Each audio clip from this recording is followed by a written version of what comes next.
अस्सलाम वालेकुम students, chapter number 4 production planning and control. अच्छा जी, प्रोडक्शन प्लानिंग के अंदर जब हम बात करते हैं तो we have 4 types of production systems, जिसको हम कहते हैं ऑपरेशन मैनेजमेंट सिस्टम। ठीक है, ऑपरेशंस के 4 सिस्टम हैं: MRP, MRP 2, ERP and OPT. Material, अच्छा, यहाँ पर आपके मटेरियल रिक्वायरमेंट प्लानिंग है। ठीक है, ये आपके स्टडी टेक्स्ट से यहाँ पर शामिल किया गया है। अदरवाइज ये होता है मटेरियल रिसोर्स प्लानिंग। ठीक है, यहाँ पर ये आपको तमाम तर ऑथर्स के अंदर एमआरपी मटेरियल रिसोर्स प्लानिंग के नाम से मिलेगा, बट आपके स्टडी टेक्स्ट के अंदर मटेरियल रिक्वायरमेंट प्लानिंग है। तो अगर देखा जाए तो resource and requirement is can be considered to be the same thing. ठीक है ना, कि मटेरियल एक तरीके से रिसोर्स होता है, तो कितना मटेरियल हमको रिक्वायर्ड है उसकी प्लानिंग करना, तो it is somewhat the same thing. अच्छा, अब हम यहाँ पर बात करते हैं एमआरपी इज कंप्यूटराइज सिस्टम। ठीक है, हम यहाँ पर अब प्रोडक्शन के अंदर सिस्टम को इन्वॉल्व कर रहे हैं, और ये चारों जो टाइप्स हैं ये कंप्यूटराइज्ड सिस्टम की टाइप्स हैं। अब ऑर्गेनाइजेशंस के ऑपरेशंस के अंदर कंप्यूटर सिस्टम की इन्वॉल्वमेंट के बाद ये 4 सिस्टम्स जो हैं ये मौजूद हैं। तो यानी अब हम इन्वेंट्री मैनेजमेंट के हमको कितना मटेरियल रिक्वायर्ड है ये भी हम सिस्टम को इस्तेमाल करते हुए कर रहे हैं। MRP is computerised system for planning the requirement for raw material, work in progress and finished items. हमारे पास कितना रॉ मटेरियल मौजूद है इन्वेंट्री के अंदर, हमारे पास कितना काम, कितनी चीजें वर्क इन प्रोग्रेस हैं, और कितनी चीजें हमारे पास फिनिश्ड यूनिट्स आइटम्स मौजूद हैं जिनको कि हमको रिटेलर तक पहुंचाने हैं या फाइनल कंज्यूमर तक पहुंचाने, depending on the intermediatory line which we pick. Functions include, इस सिस्टम के जो फंक्शंस हैं उनके अंदर क्या चीजें हैं। Number 1, identifying firm orders and forecasting future orders. अभी हमारे पास कितने ऑर्डर्स हैं और हमारे पास अभी के ऑर्डर्स को देख के हम फ्यूचर के ऑर्डर्स को फोरकास्ट करेंगे, ताकि हमारे पास मटेरियल इन हैंड हम कितना ऑर्डर करके रखें। Using orders to determine quantities और मटेरियल रिक्वायर्ड। अब पिछले साल की चीजों को देख के, इस साल के करंट सिचुएशन को देख करके हमको इस बात का अंदाजा लगाना है कि हमको फ्यूचर में कितना मटेरियल रिक्वायर्ड होगा, हम as per the orders which we will be getting, that is forecasting the orders. और उन ऑर्डर्स को प्लेस कंप्लीट करने के लिए हमारे पास कितना मटेरियल हमको रिक्वायर्ड होगा going forward. Then determining the timing for material requirement. हमें किन मंथ्स के अंदर peak requirement of the material होगी। अगर हम शरबत बना रहे हैं तो जाहिर सी बात है समर्स के अंदर ज्यादा रिक्वायरमेंट होगी, और अगर हम टी बना रहे हैं, टी या कैफीन के ऊपर है, तो ऑटोमेटिकली सीजन वाइज विंटर्स के अंदर ज्यादा रिक्वायरमेंट होगी। Just to give you an example, calculating purchase orders based on stock level. हमारे पास कितने परचेज ऑर्डर्स हैं और हमारे पास स्टॉक है आया उस ऑर्डर को कंप्लीट करने के लिए, या हमको मटेरियल को फौरन ऑर्डर कर देना चाहिए और हमारे पास जेआईटी जस्ट इन टाइम की चीज हो जाएगी। Now it all depends. Automatically placing the order. अच्छा, कुछ चीजें जो फिक्स होती है, मंथली हमें इतना रिक्वायरमेंट होता है मिनिमम। फॉर एग्जांपल ऑफिस के अंदर, ऑफिस अप्लायंसेस के अंदर आपके पेटी कैश हो गया, या आपका टी हो गया, या आपके स्टेशनरी आइटम्स हो गए, तो वो मंथली एक हमें पता होता है कि इतना हमें चाहिए होंगे। पेपर रिम्स हैं तो कितना रिक्वायरमेंट है उसका वो हमें पता होता है, तो वो मंथली प्लेस हो जाता है ऑर्डर, वो हमारे पास मंथली प्रोवाइड कर दिया जाता है। ठीक है जी। ऑटोमेटिकली प्लेसिंग परचेज ऑर्डर मैंने आपको बता दिया, ये आपने ऑटो पे फिक्स किया हुआ है, वो मंथ की उस डेट को ऑटोमेटिकली जनरेट हो जाएगी आपकी क्यूरी, कोटेशन चली आ जाएगी आपके पास, and then you will be placing the order. ठीक है जी।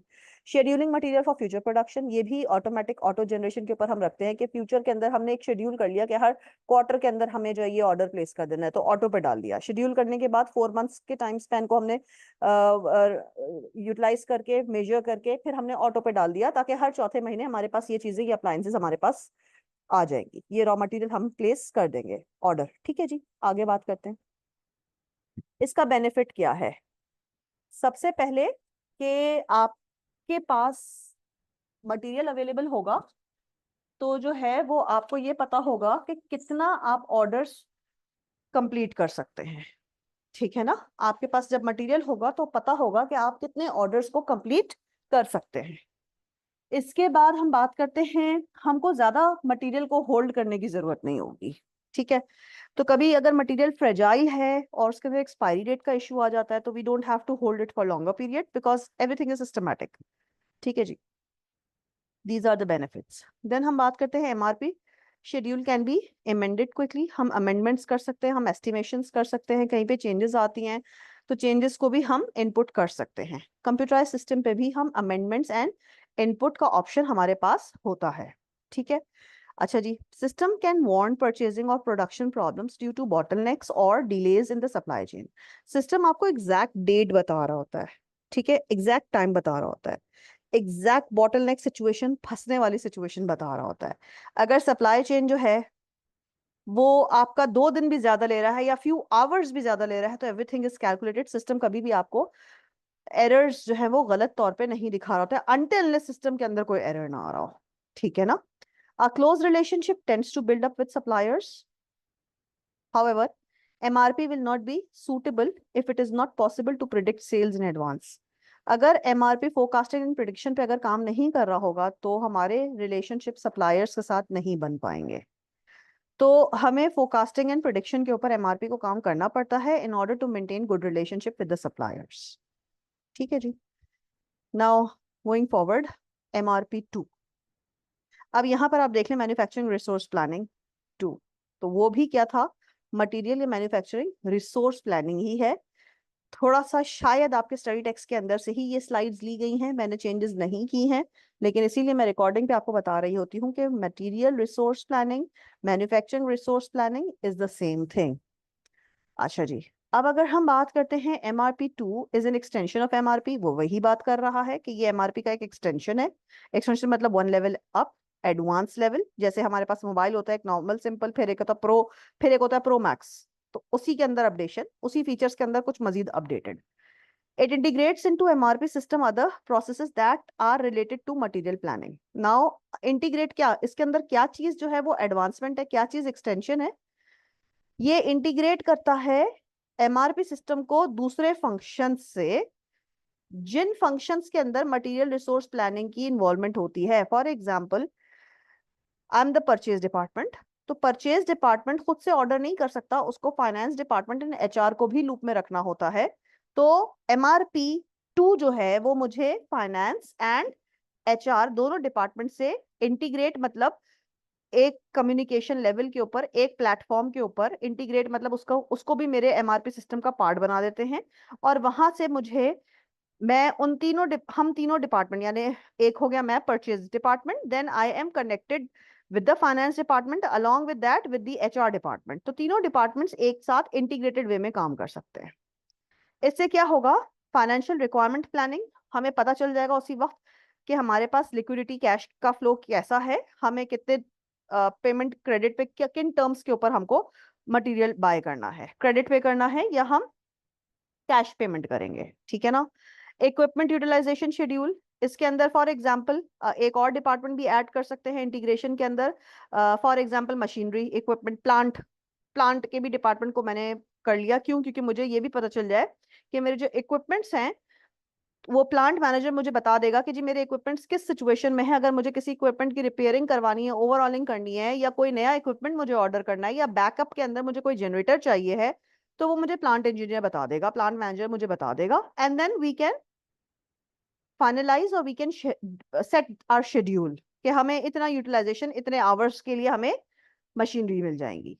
Then the same person is also going to tell me about the labour, ठीक है, लेबर का स्केड्यूल, हमें लेबर कितने चाहिए होंगे, किन शिफ्ट्स में हम काम कर सकते हैं, तो this is very much important with for the planning, ठीक है जी। तो MRP हो गया, MRP 2 हो गया। नाउ MRP 2 के बाद we are moving on to the third system, that is ERP।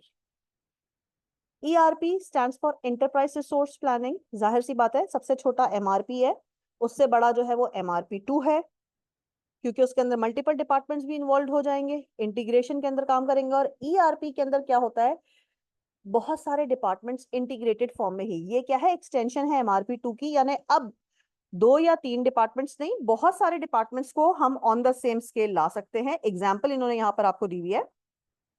Operation department हो गया, सेल्स डिपार्टमेंट हो गया, मार्केटिंग डिपार्टमेंट हो गया, ह्यूमन रिसोर्स डिपार्टमेंट हो गया, परचेजिंग डिपार्टमेंट हो गया। अब सारे डिपार्टमेंट के पास हमारे ईआरपी का एक एक जितना जितना जिसकी रिक्वायरमेंट है वर्किंग की, उतना हमारे पास एक्सेस हमने उनको उन डिपार्टमेंट्स को प्रोवाइड कर दिया है। ठीक है। As with MRP2, it ensures that everyone is working off the same information. जैसे MRP2 के अंदर होता है कि हर कोई एक ही पेज पे होता है, एक ही अंडरस्टैंडिंग पे होता है, शेयरिंग ऑफ इंफॉर्मेशन जो है वो इजी हो जाती है। इसी तरीके से यहाँ पर भी है। Software companies like SAP, Oracle have specialized in the provision of ERP system. अच्छा, ERP प्रोवाइड करने की जो कंपनीज हैं वो एक SAP जानी मानी भी है और दूसरी Oracle है। There are couple of more companies, लेकिन यहाँ पर आपके लिए इतना ही जानना काफी है कि ERP प्रोवाइड करने के लिए is even in Asian countries it's yet SAP और Oracle। ठीक है। आपकी MIS की बुक के अंदर JD एडवर्ड्स, जॉनसन्स और बहुत सारे नाम गिवन हैं। अगर आपको मजीद लुकअप करना है तो आप इंफॉर्मेशन वहां पे कर सकते हैं, but this is enough for you कि ERP के लिए एशियन कंट्रीज के अंदर SAP and Oracle are working for the best. ठीक है, they providing best ERP systems. ठीक है जी, आगे मूव करते हैं। Features of ERP system. Number 1, access हर इंडिविजुअल के पास with a terminal link to system central. अच्छा, सेंट्रल एक्सेस जो है वो मेन पर्सन के पास होगा। ठीक है जी। एंड देन सर्वर से हमने सबके सेंट्रल सर्वर से हमने सबको कनेक्ट किया हुआ है। ठीक है। और सेंट्रल सर्वर जो है वो कह लीजिए कि MD के पास है, मैनेजिंग डायरेक्टर के पास है, और डिफरेंट यूनिट्स के हेड को उसने कनेक्शन दिया हुआ है। ठीक है। Decision support features to assess management with decision making. अब MD जो होता है वो डिसीजन मेकिंग टॉप मैनेजमेंट का एक फर्स्ट लेयर होती है, और वो डिसीजन मेकिंग करता है within cooperation with approval of the top management. ठीक है जी। आगे, in many cases extranet links to major suppliers and customers with electronic. अच्छा देखो, अब मजे की बात है, देखो बेटा, एक्स्ट्रानेट का जमाना चला गया है। ये आपका डेटा तब का है जब इंटरनेट अवेलेबल नहीं था। अब now we are giving, for example, आप लोग घर बैठे बैठे ऑनलाइन रिटेल स्टोर से अपना ऑर्डर प्लेस कर देते हैं यूजिंग इंटरनेट। इवन बहुत सारे लोग अपने कार्ड से ऑनलाइन पेमेंट भी कर देते हैं if they don't want to carry the cash. Even मेरे फूड पांडा पे मेरा डेबिट कार्ड अटैच्ड है, तो मैं कहीं से भी ऑर्डर करूं, मेरे पास कैश हो ना हो, मेरा फूड पांडा से डिडक्ट, मेरे अकाउंट से डिडक्ट हो जाता है डायरेक्ट। ठीक है, this is how things are working because we have now moved to internet rather than intranet और एक्स्ट्रानेट। हम इंटरनेट को यूज कर रहे हैं, तो we are not going to discuss about it here. Pros and cons of ERP, फायदे and नुकसानात, advantages. Number 1, can easily share data between departments and across organisation. Organisation के हर डिपार्टमेंट से हम आराम से without any hindrance information share कर सकते हैं, यानी सारे डिपार्टमेंट्स एक पेज पे काम कर रहे होते हैं with respect to information sharing. ठीक है। Better monitoring and controlling and forecasting. Monitoring means control करना, फोरकास्टिंग मींस फ्यूचर प्रेडिक्ट करना। जाहिर सी बात है, जब सबके पास इंफॉर्मेशन एक ही शेयर हो रही है तो हम आराम से डिसीजन मेकिंग भी ले सकते हैं, कंट्रोल भी कर सकते हैं, और फ्यूचर भी प्रेडिक्ट कर सकते हैं। इससे हमारी कॉस्ट इफेक्टिव होती है, इससे हमारी कस्टमर सर्विसेज अच्छी हो जाती है, इससे हमारे सारे काम प्रॉपर सिस्टमाइज स्ट्रीमलाइंड हो जाते हैं, प्लान्ड वे के अंदर हम अपने सारे काम को कंडक्ट कर लेते हैं। Now what are the disadvantages? जाहिर सी बात है, ये सिस्टम ERP हर ऑर्गेनाइजेशन अफोर्ड नहीं कर सकती है because it is costly. One time cost है, और उसके बाद मेंटेनेंस कॉस्ट भी है, फिर एम्प्लॉय को ट्रेनिंग करो, वो भी कॉस्ट है। May be too rigid to fulfil the needs of the organisation. कभी कभी हमें ऑर्गेनाइजेशन के अंदर फ्लेक्सिबिलिटी चाहिए होती है। अब ERP सिस्टमैटिक हो गया तो अब मैनुअल एंट्री तो वो एक्सेप्ट करेगा नहीं, तो ये रिजिड हो जाएगा भाई, फिक्स्ड है। Technical support may be inadequate. मैंने क्या बोला, लोगों को ट्रेनिंग करने की भी रिक्वायरमेंट होगी। हर बंदा ERP को यूटिलाइज भी नहीं कर सकता, सिस्टम तो बना दिया, यूज करना नहीं आता। ठीक है जी, आगे बढ़ते हैं। Last type of system that is optimise production system. Optimise का मतलब होता है maximum production, maximum production. OPT is another approach for production planning. Production scheduling is based on capacity of bottleneck, जहां पर आप फंस ना जाएं। That is the constraint within the system. यही एक रुकावट होती है सिस्टम के अंदर। इस सिस्टम के अंदर bottleneck situation is the रुकावट। ठीक है जी। And the pace of throughput that the bottleneck can handle. Management should focus on removing the constraint. Management का basically काम ही होता है कि बैरियर को या हर्डल को किस तरह से ओवरकम किया जाए, ट्रबल शूट कैसे किया जाए, मैनेजमेंट का काम यही होता है। Having dealt with one constraint, there will be another. एक प्रॉब्लम सॉल्व होती है तो दूसरी प्रॉब्लम भी आ सकती है, क्योंकि हम मैक्सिमाइजेशन प्रोडक्शन के ऊपर काम कर रहे हैं तो प्रॉब्लम्स तो आती ही रहती हैं। और खुसूसन जब हम मैक्सिमाइजेशन ऑफ प्रॉफिट के ऊपर काम कर रहे होते हैं तो एक प्रॉब्लम नहीं, एक के बाद दूसरी प्रॉब्लम लगी रहती है मोस्ट ऑफ द टाइम। ठीक है जी। Understanding of production as process of converting और ट्रांसफॉर्मिंग रिसोर्सेज इनटू प्रोडक्ट। हम बात कर रहे हैं कि प्रोडक्शन ऑपरेशन को हम कैसे डिफाइन करेंगे। That is converting the material, raw material into finished good. That is converting the raw material into finished good. Raw material को फिनिश गुड में कन्वर्ट करने के लिए हमको लेबर भी चाहिए होगा, हमको इक्विपमेंट भी चाहिए होगा। हमको लेबर भी चाहिए, हमको इक्विपमेंट भी चाहिए। लेबर के अंदर ह्यूमन रिसोर्स इन्वॉल्व हो जाता है और ओवरहेड के अंदर आपके पास indirect materials, indirect labour, various expenses आ जाते हैं, जिसके अंदर आपकी मशीनरी भी शामिल होती है फिक्स्ड एसेट्स के अंदर। ठीक है जी। Now coming ahead, all manufacturers set out to perform the same basic function to transform resources into finished goods। सारी ऑर्गेनाइजेशन यही काम कर रही है, रॉ मटेरियल को फिनिश गुड में ट्रांसफॉर्म कर रही है। To perform this function in today's business environment, manufacturers must continually strive to improve operation efficiency। अब आजकल के दौर में हर ऑर्गेनाइजेशन ऑपरेशनल एफिशिएंसी के ऊपर काम कर रही है। दैट मीन्स कि हमारे लेबर, हमारे इक्विपमेंट के अंदर कोई इनएफिशिएंसी ना हो, बिकॉज हमें एलिमिनेशन ऑफ वेस्ट के ऊपर काम करना है। जब हम एलिमिनेशन ऑफ वेस्ट करेंगे that means we are achieving maximisation of profit. इनको फाइन ट्यून करना चाहिए प्रोडक्शन प्रोसेस को, quality control, check and balance रखना चाहिए, material, labour, and basically to eliminate the cost that add on no value to the finished good. That is elimination of waste, in other words. Making the decisions involved in efforts to attain these goals and jobs for the operation manager, that person's responsibilities can be grouped as follows। और ये following काम भी हमें करने चाहिए। Number 1, production planning. इस planning के अंदर प्रोडक्शन रिलेटेड सारी चीजें होंगी, कितना गुड्स प्रोड्यूस करना है, क्या करना है, किस क्वालिटी का करना है, मैन्युफैक्चरिंग कौन सी फैसिलिटीज हमको रिक्वायर्ड होंगी, प्रोडक्शन कंट्रोल। अच्छा जी, इस कंट्रोल के अंदर बेसिकली हमको अपनी एक्टिविटीज को मॉनिटरिंग करनी है। ठीक है। इसके अंदर हमको respond to feedback and make adjustments where needed. जहां पर करेक्टिव मेजर्स रिक्वायर्ड होंगे वहां पर हमको करेक्शंस करनी है। कंट्रोल का मतलब ही होता है मॉनिटरिंग, एंड मॉनिटरिंग का मतलब ही होता है adjustments. At this stage they also oversee the purchasing of raw material and handling of inventories। यानी प्रोडक्शन कंट्रोल के अंदर इन्वेंटरी मैनेजमेंट का काम इन्वॉल्व हो जाता है। नाउ क्वालिटी कंट्रोल, क्वालिटी के ऊपर जो भी गुड हम प्रोड्यूस कर रहे हैं वो हम स्पेसिफिकेशन के ऊपर एक स्टैंडर्ड पे प्रोड्यूस कर रहे हैं। That is to have a very good and keen eye on quality control checks and balances. Planning and production process, decisions made in the planning stage have long range. हम planning future के लिए कर रहे होते हैं for the betterment of the organisation और the firm. Before making decision about the operation process, managers must consider the goals set by the marketing manager। Does the company intend to be a low cost producer or compete on the basis of price? हमें niche marketing, economies of scale reach करना है, that is cost leadership, या हमें differentiation attribute लगाना है कि हमारे product में ऐसा क्या है जो दूसरे के प्रोडक्ट में नहीं है। दोनों स्ट्रेटेजीज हम पढ़ चुके हैं। ठीक है जी। इसके बाद और it does plan to focus on quality और go for the higher end market, that is niche marketing, concentrated marketing. ठीक है जी।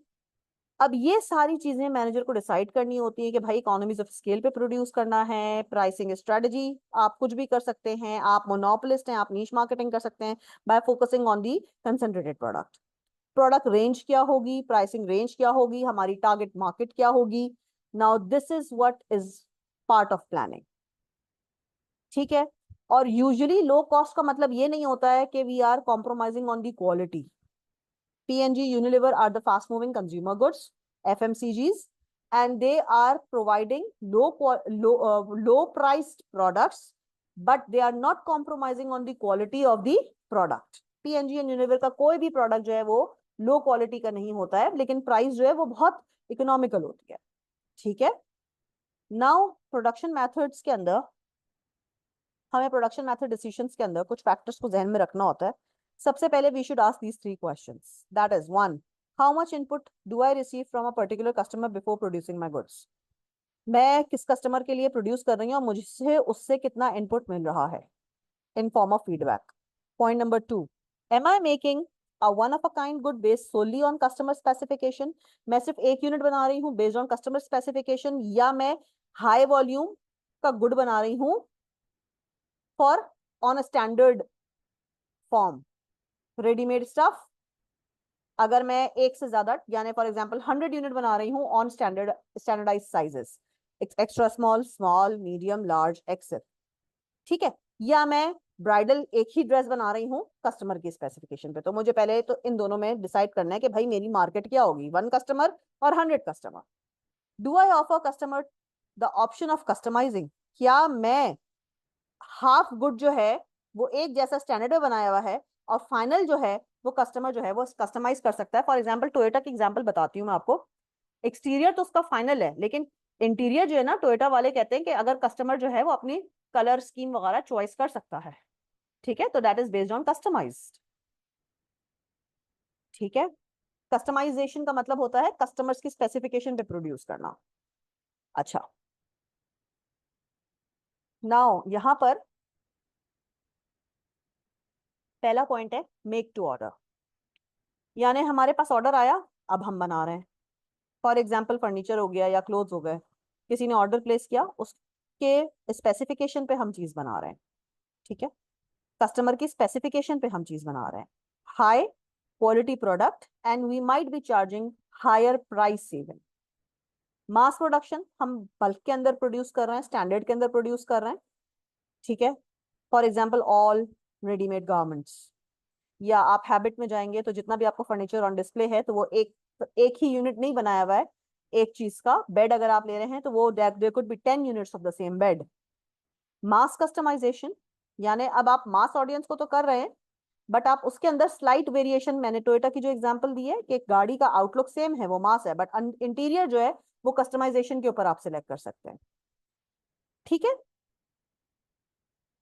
उसके बाद अगर हम बात करते हैं, नाइकी ने यहाँ पर एक एग्जांपल इन्होंने दी हुई है, one best of the mass customisation operation to mass customisation is growing steadily, one of the best known mass customization is Nike, which has achieved success of allowing customers to configure their own athletic shoes, apparel and equipment through Nike ID program। यानी अब लोग जो है वो अपने size का, यानी 0.5 के अंदर भी वो प्रोड्यूस कर रहा है और लोग जो है वो अपने हिसाब से कस्टमाइज्ड ऑर्डर दे रहे हैं और नाइकी जो है वो उनको केटर कर रहा है एथलीट्स के लिए, ठीक है जी। आगे आ जाते हैं, facilities decision, after selecting the best production process operation manager must then decide where the goods will be manufactured। बनना कहाँ है, साइट एरिया, ऐसी जगह जहां पर हमारे पास लेबर मौजूद हो, रॉ मटेरियल पहुंच सके और factory overhead charges come. Selection of choosing the location के अंदर हमको इन चीजों का ख्याल रखना चाहिए। मिनिमाइज शिपिंग कॉस्ट, मैंने क्या बोला, मटेरियल आराम से पहुंच सके। दूसरा, they generally want to locate in areas where ample number of skilled workers are, यानी लेबर क्लास मौजूद हो वहां पर। नंबर 3, लेबर क्लास को हम फैसिलिटीज भी दे रहे हैं ताकि वो अपनी फैमिलीज के साथ अपनी एक living work life balance maintain कर सके, okay. Number 4, location favourable business climate, यानी क्लाइमेटिक तरीके से भी जो है वो सूटेबल हो। कराची की एग्जांपल ले लेते हैं, पोर्ट मौजूद है, हाँ, लोग कराची के अंदर ज्यादा से ज्यादा आ रहे होते हैं फॉर जॉब पर्पसेस, बड़ी बिग सिटी है, कॉस्मोपॉलिटन सिटीज के अंदर आती है, and people are earning from it but nobody is actually thinking about it, ठीक है जी। Let's not discuss that and move on to slide number 15, that is the last slide for this chapter. Capacity planning, हम कितना produce कर सकते हैं, how much actually we can produce in a specific number of time और number of days, ठीक है। Company ने forecast कर लिया डिमांड ऑफ द प्रोडक्ट और उसके बाद उसको फोरकास्ट करने के बाद उसी हिसाब से हमने बनाया। बनाने के अंदर हमारे पास लेबर आवर्स, लेबर की कॉस्ट, इक्विपमेंट, ये सारी चीजें शामिल होती हैं। कभी कभार, I am on the last paragraph, कभी कभार कभी कभी हम failing to balance capacity and projected demand, हमने कितना हम बना सकते थे और हमारे पास डिमांड कितनी है, इसके अंदर बैलेंस कभी कभी मेंटेन नहीं हो सकता, जिसकी वजह से जिस सिचुएशन में ऑर्गेनाइजेशन जो है वो लॉस में आ जाती है, ठीक है। और फिर या अगर ज्यादा प्रोड्यूस करे तो सेल लगा करके हमको उसको बेचना होता है, और कम प्रोड्यूस किया होता है तो हमको किसी तरह से जो है वो आपकी रिक्वायरमेंट ऑफ द कस्टमर को मीट करना होता है। इसको बेसिकली इसके अंदर क्या होता है, वेस्ट ऑफ रिसोर्सेज हो जाते हैं। अगर ज्यादा प्रोड्यूस कर दिए तो सेल के ऊपर आप लगा के निकाल तो रहे हो, बट आप जो प्रॉफिट जनरेट कर सकते थे वो आप प्रॉफिट मार्जिन लूज कर रहे हो, तो दैट इज एक्चुअली वेस्ट। तो हमें बेसिकली क्या करना होता है, it will waste resources and inflate operation cost. Means waste हो गया हमारा रिसोर्स, तो ऑफ कोर्स ऑपरेशन कॉस्ट हमको ज्यादा इनकर गई, प्रॉफिट मार्जिन कम हो गया। That is the end of chapter number 4।